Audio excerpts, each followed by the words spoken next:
ஓம் நம சிவாய. ஆனந்தமான சிவம், ஆதாரமான சிவம், ஆதிசிவமான சிவமே. வேத வடிவான சிவம், நாதமயமான சிவம், ஜோதி சிவமான சிவமே. சிவ சிவ சிவ சிவ சிவமயமே, ஜெயமுண்டு பயமில்லை சொல் மனமே. சிவ சிவ சிவ சிவ சிவநாமம், ஜகமதை ஆண்டிடும் என்னாலும். கருவின்றி உருவேது, உருவின்றி திருவேது, திருவின்றி அருள் இல்லையே. அவனன்றி அசையாது, அறனன்றி அசைவேது, சிவனன்றி அன்பு இல்லையே. அன்பே சிவம், அழகே சிவம், அறிவே சிவம். சிவ சிவ சிவ சிவ சிவமயமே, ஜெயமுண்டு பயமில்லை சொல்வதமே. சிவ சிவ சிவ சிவ சிவநாமம், ஜகமதை ஆண்டிடும் என்னாலும். சிவ சிவ சிவ சிவ சிவமயமே, ஜெயமுண்டு பயமில்லை சொல் மனமே. சிவ சிவ சிவ சிவ சிவநாமம், ஜகமதை ஆண்டிடும் என்னாலும்.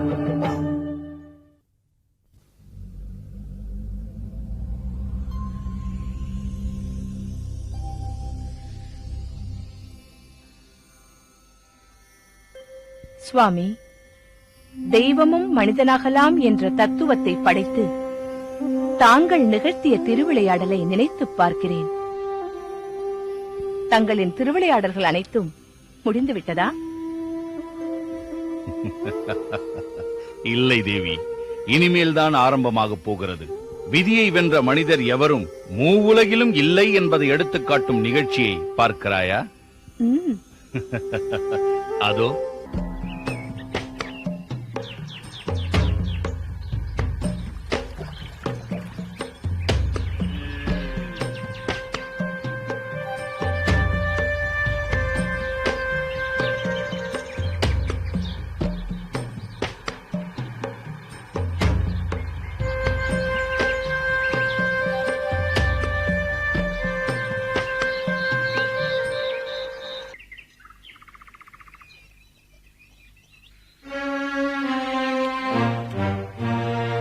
திலகா, நீ ரொம்பவும் களைப்பாக இருக்கிறாய்.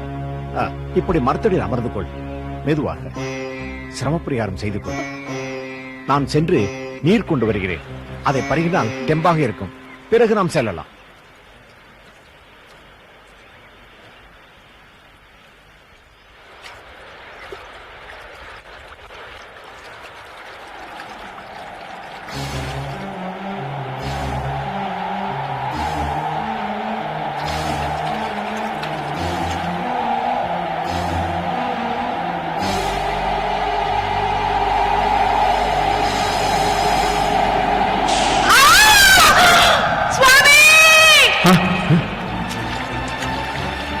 ஐயோ திலகவதி, திலகவதி, ஐயோ என்னை விட்டு போய்விட்டாயா திலகவதி? ஐயா, என்ன நடந்தது? நீ ஒன்று பேச வேண்டாம். என் மனைவியின் நெஞ்சில் உன் நம்புதான் தைத்திருக்கிறது. ஐயா, நட என்னுடன் ராஜசபைக்கு. அங்கு போய் நீதி கேட்பேன்.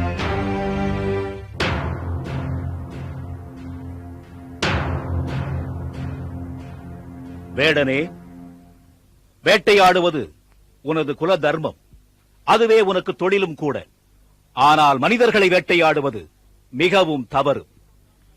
நீ எய்த அம்புபட்டுத்தான் தன் மனைவி இறந்து விட்டதாக வேதியர் உன் மீது குற்றம் சுமத்துகிறார். அவர் கூற்றுக்கு உன் பதில் என்ன? மன்னா, எளியன் இந்த கொலை பாதகத்தில் எந்த விதத்திலும் சம்பந்தப்பட்டவன் இல்லை.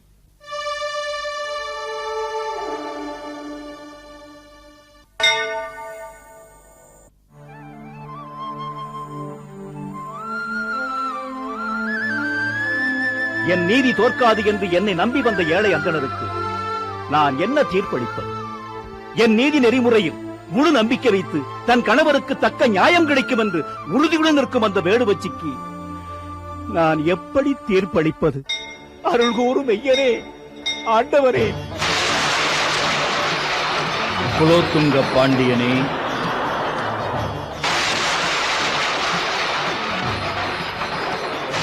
உன் வேண்டுதல் என் செவியை எட்டியது. விசனப்பட வேண்டாம். உன்னை வாட்டும் பிரச்சனைக்கு முடிவு சொல்ல யாம் சித்தமாகிவிட்டோம். நாளை காலை நகரத்தின் செட்டித் தெருவில் நடைபெறும் திருமணத்திற்கு அந்த வேதியனுடன் நீ வந்தால் அங்கு யாம் உனக்கு உண்மையை உணர்த்துவோம். வணக்கம் ஐயா. வணக்கம். முகூர்த்தம் முடிந்ததும் சென்று விடாமல் இருந்து விருந்துண்டு செல்ல வேண்டும். முகூர்த்தம் முடிந்ததும் விருந்துன்னு சொன்னாரே, முகூர்த்தம் முடிகிறதா என்று அவரை பார்க்க சொல். மணமகனுக்கு இந்த கல்யாணத்தில் வாழ்வு முடிய போகிறது என்று விதி இருக்கிறது. இந்நிலையில் இவன் உயிரை கவர்ந்து செல்வது எப்படி? நீ புதியவன் என்பதா இதெல்லாம் உனக்கு தெரியாது.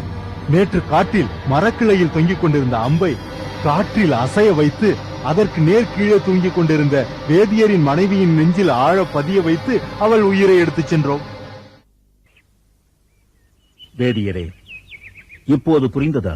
என் மனைவியின் மரணத்துக்கு காரணம் விதி செய்த சதிதான் என்பதை உணர்ந்தேன். அந்த வேடுவன் மீது பழி சுமத்தியது என் தவறுதான். வேடுவனை விடுவித்து விடுங்கள் மன்னா. பெற்றுக்கொள். மகேஸ்வரி, அழிந்து போகும் செல்வத்திற்காக பேராசைப்பட்டு நீதியை கொன்று உறவு பாசம் என்ற பந்தங்களை மறந்து அவளை பெண்ணையும் அறியா பிள்ளையையும் அவள் சுற்றத்தாரை விரட்டி அடித்தார்கள். அந்த அவளை பெண் என்னிடம் சரண் புகுந்தாள். பிறகு என்ன நடந்தது? பாருங்க, இவளை பிடித்து வெளியே தள். இந்த சிறுவனை பிடித்து வீதியிலே வீசுங்க.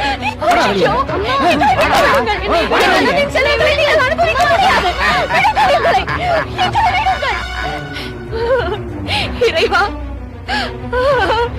இறைவா, சோமசுந்தர பெருமானே, என் தமையன் எங்களுக்கென்று தந்த செல்வங்களை எல்லாம் பறித்துக் கொண்டு எங்களையும் வீதியில் நிற்கும்படி செய்து விட்டார்களே.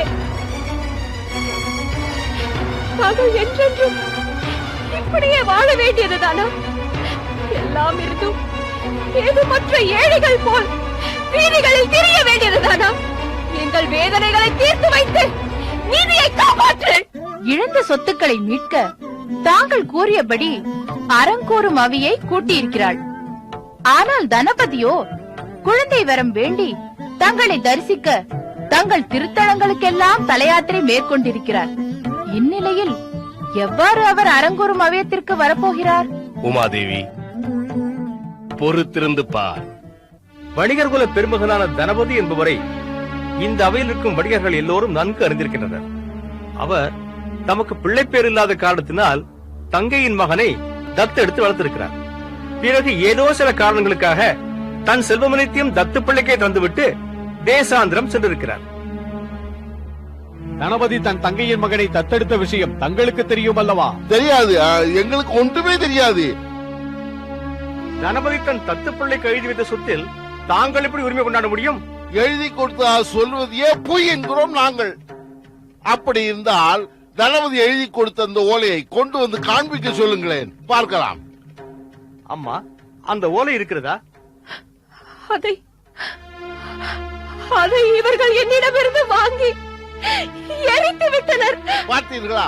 அம்மா, ஒரு வழக்கு என்று வந்து விட்டால் அதில் சம்பந்தப்பட்டவரின் நேரடி சாட்சி அல்லது அதை நேரில் கண்ட அயலா சாட்சி, இவை எதுவும் இல்லை என்றால் அவர்கள் எழுதி தந்த ஆவணத்தின் எழுத்து சாட்சி, இவை மூன்றில் ஏதேனும் ஒன்று வேண்டும். எழுத்து சாட்சியான ஓலைச்சுவடியோ எரிக்கப்பட்டு விட்டது என்கிறாய். அயலா சாட்சியான வணிகர்களோ அன்று நடந்ததை அறியோம் என்கிறார்கள். இனி நேரடி சாட்சியான உன் தமையனாரே இங்கு வந்தால்தான் இந்த வழக்கில் நீ வெற்றி அடைய முடியும். வந்துவிட்டேன் சகோதரி, வந்துவிட்டேன்.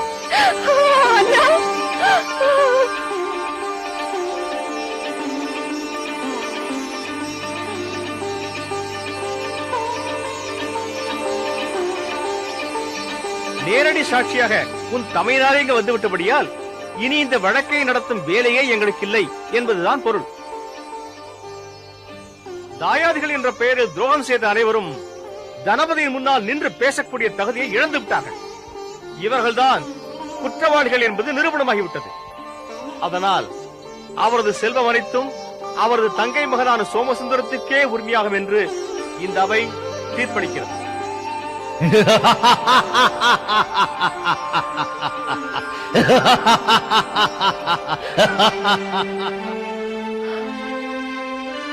ஓ நம சிவாய. கணிகையர் குலத்திலே பிறந்து யாம் இருக்கும் இடங்களிலெல்லாம் நாட்டியம் புரிந்து கிடைத்த செல்வங்களை எல்லாம் எமது அடியவர்களுக்கே அர்ப்பணம் செய்த ஓர் அற்புத மங்கையின் வேண்டுதலை ஏற்று யாம் நடத்திய திருவிளையாடலை கூறுகிறேன். அந்த சிவபக்தியின் பெயர் பொன்னனையார்.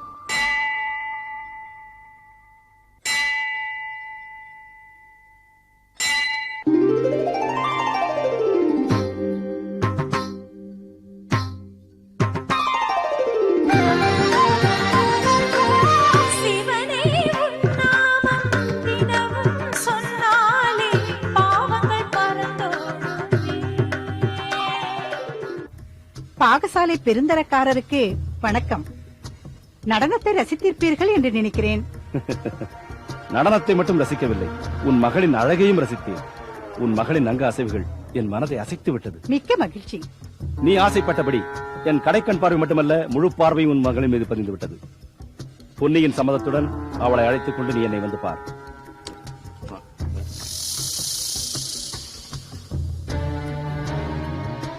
என்ன தயக்கம்? எங்கே அவள்? என்னக்கா? பொன்னி சொன்ன பேச்சு கேட்க மாட்டேன் என்கிறாள். நான் என்ன செய்வது? எனக்கு பொன்னிதான் வேண்டும்.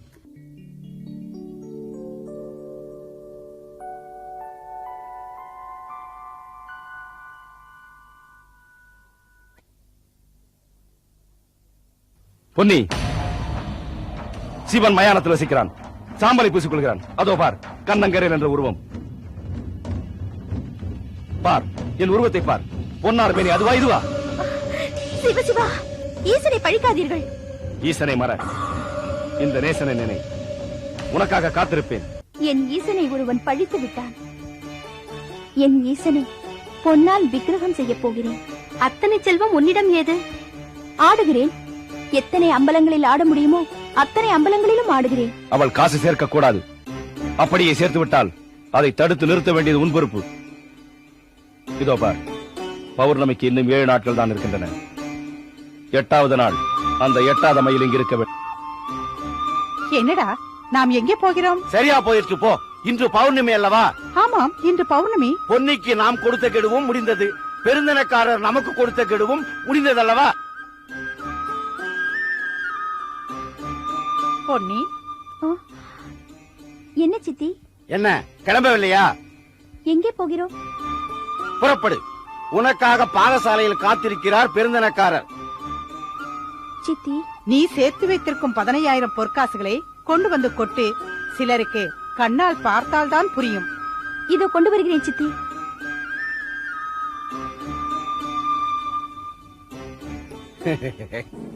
இதோ இருக்கிறது சித்தி.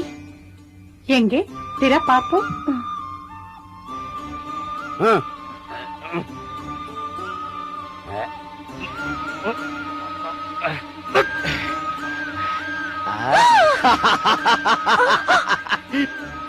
ஓம் நம சிவாய.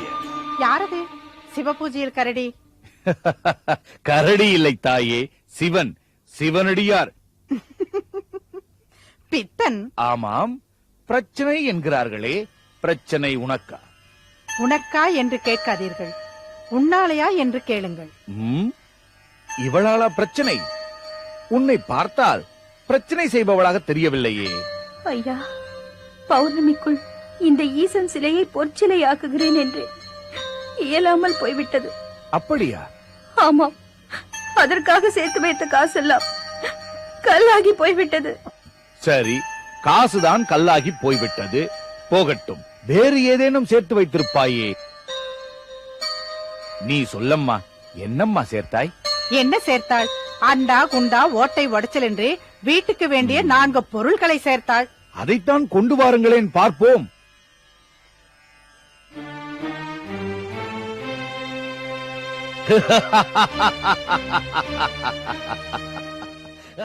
ஜதி சொல்லும் சலங்கை இது, எந்தன் விதி சொல்லி அழுகின்றது. உன்மேனி காணாது என் கால்கள் ஓயாது, உன் துணையும் இல்லாது என் ஜீவன் இல்லாது. நீதானே என் தந்தது, உன்னிதழ் வாழ்ந்திடும் வரம் நான் கேட்டேன். உன் மனம் இறங்கலையோ?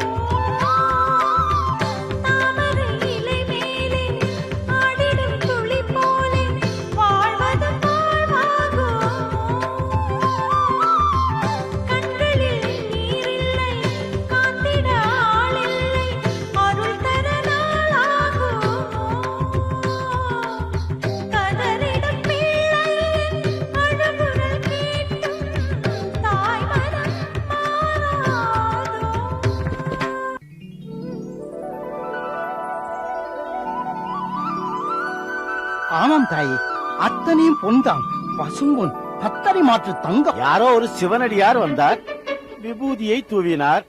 அது ரசவாதம் தம்பி. ரசவாதமா? ஆமாம் தம்பி, இரும்பும் செம்பும் ஈயமும் பொன்னாக மாறும் வித்தை, அதுதான் ரசவாதம். அனைவருக்கும் கைவராத கலை. வந்தது சிவனடியார் இல்லை, அந்த சிவனேதான். சீடர்கள் செய்யும் பாவத்திற்கும் தண்டனை உண்டா சுவாமி? நன்றாக கேட்டாய் உமையவளே. இப்பொழுது என் சிந்தை அப்படிப்பட்ட ஒரு நிகழ்ச்சியைத்தான் எண்ணிக்கொண்டிருக்கிறது. அது என்ன நிகழ்ச்சி? அதோ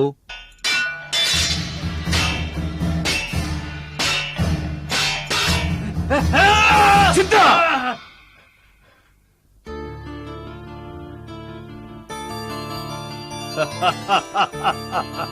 பலே. இன்று மிகவும் மகிழ்ச்சியுடன் இருக்கிறீர்கள் போலிருக்கிறது. ஆமாம், என் மாணாக்கர்கள் இன்று நடந்த வீர விளையாட்டு போட்டிகளில் மிக அற்புதமாக செயல்பட்டார்கள். எதிரிகளை புறம் கண்டார்கள். என்னிடம் பயிலும் மாணாக்கர்கள் வாழ்வித்தையில் எவராலும் வெல்ல முடியாதவர்களாக விளங்குகிறார்கள். அதுவே எனக்கு மகிழ்ச்சி. யாரம்மா நீ? ஐயா, என் பெயர் பூங்கோதை. என் கணவர் மரக்கலம் ஏறி தூரதேசம் சென்றிருக்கிறார். நான் வீட்டில் தனியாக இருக்கிறேன். அப்பொழுது ஒரு கையவன் என் வீட்டில் புகுந்து அனைத்து பொருள்களையும் எடுத்துக்கொண்டு சென்று விட்டான். யாரவன்? எங்கே இருக்கிறான் சொல்லம்மா. அந்த கயவனுக்கு அடைக்கலம் கொடுத்திருப்பது உங்கள் சீடர்களில் ஒருவன். யாரவன்? சொல். சித்தன். என்ன? சித்தரா? குருவே, அழைத்து வர சொன்னீர்களாமே. சித்தா, இவள் வீட்டில் கொள்ளையடித்தவனுக்கு நீ அடைக்கலம் கொடுத்தாயா? முதலில் மன்னிப்பு கேளடா. சித்தன் என்ற ஒரு சீடன், மிகவும் கெட்டிக்காரன், வாழ்பயிற்சியில் வல்லவன். ஒரு நாள் அவன் தவறு செய்தான். அதற்காக நான் அவனை கண்டித்தேன். அன்று முதல் அவன் பயிற்சி கூடத்திற்கு வருவதில்லை. மிகவும் கெட்டிக்காரன். அவனாக கோபித்துக் கொண்டு போய்விட்டான். என்ன மார்த்தாண்டா? நம் சித்தன் என்ன விஷயத்தை சொல். நம் சித்தன் தனியாக ஒரு பயிற்சி கூடம் துவக்கி இருக்கிறான்.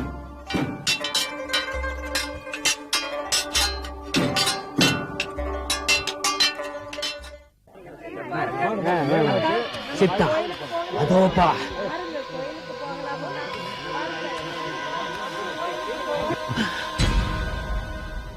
என்ன பார்த்திபா, இவரோட நான் சண்டையிட சொன்னாய்?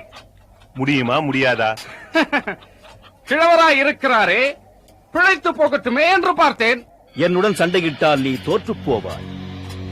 என் மாணவனே என்னிடம் தோற்றால் கூட அது எனக்கு அவமானம் இல்லையா? உம்மிடம் தோற்றுப் போவேன் என்று மனப்பால் குடிக்காதே.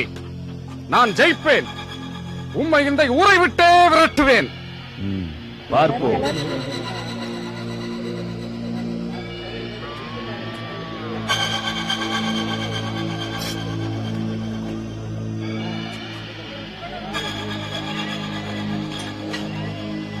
அவள் வேண்டும் என பாவி, அவள் இன்று மாட்டான் மனைவி, அதிலும் உன் குருவின் மனைவி.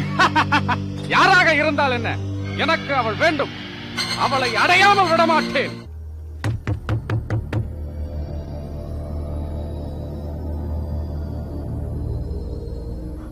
நீயா? போய்விடு. சீ, கையை எடு.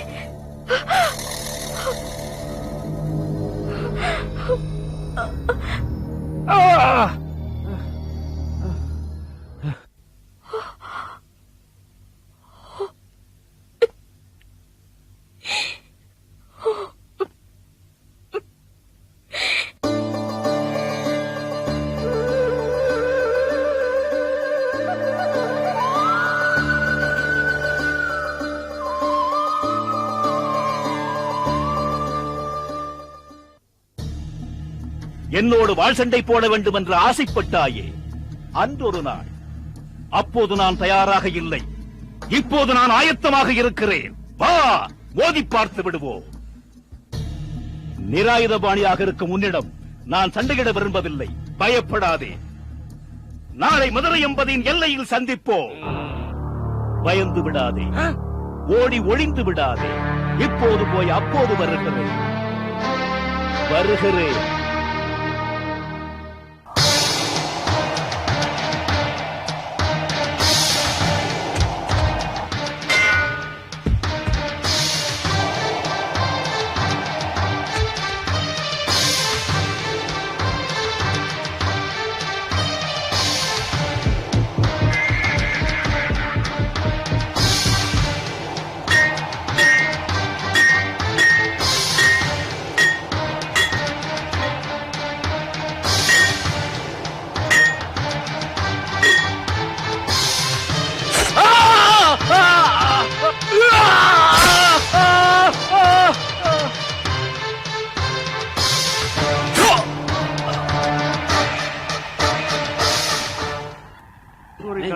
விட்டார்கள் இதோ வந்து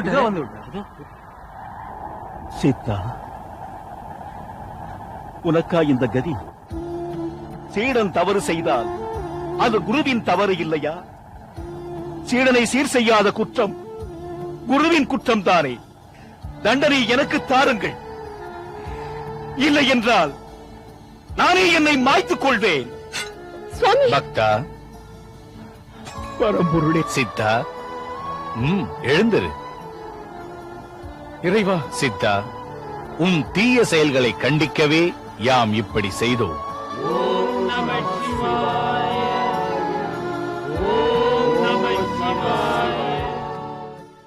சுவாமி, மாற்றான் மனைவியை மனதால் நினைத்தால் கூட மரணம்தான் கிட்டும் என்பதனை தங்களின் திருவிளையாடல் மூலம் உணர்த்திவிட்டீர்கள். ஆம் பார்வதி, தீயவன் எப்படியும் தண்டனை பெற்றே தீருவான். நல்லவன் முதலில் சோதனைகளையும் வேதனைகளையும் சந்தித்தாலும் முடிவில் மகிழ்ச்சியுடன் வாழ்வான் என்பதை பல இடங்களில் யாம் தெளிவாகவே விளக்கியுள்ளோம். அடுத்தவர் சொத்துக்கு ஆசைப்படுவது தவறு என்பதனை தெளிவாக காட்டியது தாங்கள் மாமனாகச் சென்று வழக்குரைத்த படலம். ஆம் தேவி, நம்பினோர் கெடுவதில்லை. நாம் கொண்ட நம்பிக்கை என்றைக்கும் நம்மை வாழ வைக்கும், எந்நிலையிலும் கை கொடுக்கும் என்பதை ரசவாதம் செய்த படலம் மூலம் யாம் தெளிவாகவே நடத்தி காட்டியுள்ளோம். அவசரப்பட்டு முடிவெடுப்பது ஆபத்தில்தான் முடியும் என்பதனை பழியஞ்சின படலம் மூலம் தாங்கள் உலகோர்க்கு உணர்த்தினீர்கள். தேவி, உலகம் உய்ய உகந்த கருத்துக்களை வார்த்தைகளால் விளக்கினால் பாமர மக்களுக்கு புரியாது.